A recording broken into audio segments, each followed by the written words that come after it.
দেশ বিদেশের বাছাই করা খবর নিয়ে সর্বদাই সত্য সন্ধানী ই নিউজ ভারত। নমস্কার, ই নিউজ ভারতে আপনাদের সকলকে স্বাগত। শুরু করছি ওয়েদার আপডেট। পশ্চিমে ঝঞ্ঝার প্রভাব কমায় দক্ষিণবঙ্গ ও উত্তরবঙ্গের জেলাগুলিতে তাপমাত্রা প্রায় 3 ডিগ্রি পর্যন্ত বাড়বে এবং আবহাওয়া শুষ্ক থাকবে বলেই জানিয়েছে আলিপুর আবহাওয়া দপ্তর। আগামী 24 ঘন্টায় পশ্চিমবঙ্গের আবহাওয়ায় আসতে চলেছে বদল। 14 ফেব্রুয়ারি থেকে গরম বাড়বে বলেই জানিয়ে দিয়েছে হাওয়া অফিস।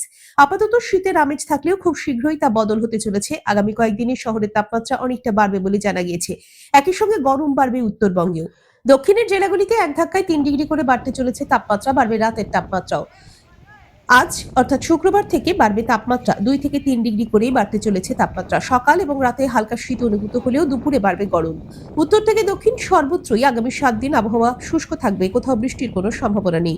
আজ কলকাতায় রৌদ্রোজ্জ্বল দিন। আজ কলকাতা ও তার পার্শ্ববর্তী অঞ্চলে দিনের সর্বোচ্চ তাপমাত্রা 27 ডিগ্রি সেলসিয়াস, সর্বনিম্ন 15 ডিগ্রি সেলসিয়াস। বাতাসে আপেক্ষিক আর্দ্রতার পরিমাণ 25%।